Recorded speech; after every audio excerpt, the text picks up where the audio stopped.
ଆସିଛି ସେ ବିଦାୟ ନେଇଛି। ଆରେ ପୁଅରେ କାନ୍ଦିଲେ କିଛି ଲାଭ ହବନି। ତୋ ବାପା ଚାଲିଗଲେ ମୋ ଭାଗ୍ୟ ଖରାପ। ଶୁଣ ଭାଇ ବନ୍ଧୁମାନଙ୍କୁ ଡକା।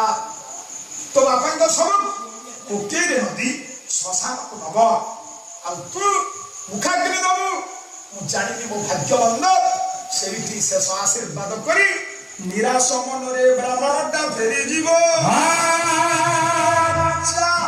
ପୁଅ ଗଲା ପହଞ୍ଚିଲା ବାପା ପାଖରେ। ନନା ପଳେଇଲେ? ମିଛ ତ କହିଛି। କଣ କହିଲେ? ଆଉ ଆହୁରି ଅଲଗାରେ ପକେଇଲେ। କଣ କହୁଛନ୍ତି? କହିଲେ ଯଦି ବାପା ମରିଯାଇଛି ତ ସାଇ ଭାଇକି ଡାକିକି ତାକୁ ଶ୍ମଶାନକୁ ନେଇଯିବେ।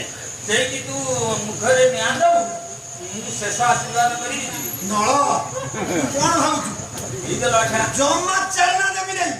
ମୁଁ ମଲା ଭଳିଆ କହିବି ତୁ ଦଦେଇ କଚେଇକି ଡାକେ କୋକେଇରେ ନଦୀକି ନବୁ। ଯେତେବେଳେ ମୁଖାଗ୍ନି ଦବୁ ଟିକେ ତଳେଇକି ନିଆଁଟା ଗେଞ୍ଜିବୁ। ନିଆଁ ଉଠୁ ଉଠୁ ଉପରକୁ ନନା ଆଶୀର୍ବାଦ କରି ପଳେଇଲେ ମୁଁ ଉଠିକି ମୁଁ ମଲା ଭଳିଆ କହିଲି ନା ତୁ ଯା ଚାଲନା ଦେବି ନାହିଁ। ଚାଲ ଭାଇ ବନ୍ଧୁମାନଙ୍କୁ ଡକେଇଲା। କୋକେଇରେ ନଦୀ ଶ୍ମଶାନକୁ ନେଲେ। ଉର୍ଦ୍ଧ୍ୱଦାୟିକ କର୍ମ ଆରମ୍ଭ ହେଲା। ଆଜ୍ଞା ମୁଖାଗ୍ନି ଦବ ପୁଅ। ବ୍ରାହ୍ମଣ ଶେଷ ଆଶୀର୍ବାଦ କରିବେ। ବାପା ନିକଟକୁ ପୁଅ ଗଲା ମୁଖାଗ୍ନି ଦବ। ଡାକିଲା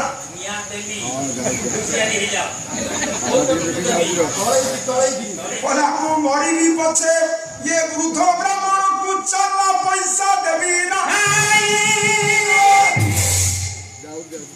ନଗାନିଆ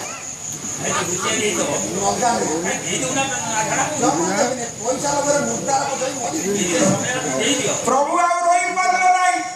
ଡାକିଲେ କୁବେର। ଆରେ ଆଖି ଖୋଲି ଦେখ ତୋ ଆଖି ଆଗରେ କିଏ? କୁବେର ଆଖି ଖୋଲି ଦେଖିଲା। କହିଲା ଆଉ କଣ ସେ ବ୍ରାହ୍ମଣ ଅଛନ୍ତି? କହିଲା ଚାହା ଚାହାରେ ମନ ଅନା ଅନାରେ ମନ। ସେ କାହାକୁ ଦେଖୁଛନ୍ତି ସମସ୍ତେ ସେଇ ହତ୍ୟା ଠାକୁର। ଚାହା ଚାହାରେ ମନ। ଆମ ମାଥ ବାବୁଙ୍କର ଏପାଲା ହବ ନାହିଁ। ତାଙ୍କର ଧର ମିଛରେ ମିଛରେ ପାଲା ପରିଶ୍ରମ କାଳେ ହବ। ଆଉ ଏ କାବ୍ୟ କବିତା ହଜି ହଜି ଗଲା। ଚାହା ଚାହାରେ ମନ ଅନା ଅନାରେ ମନ।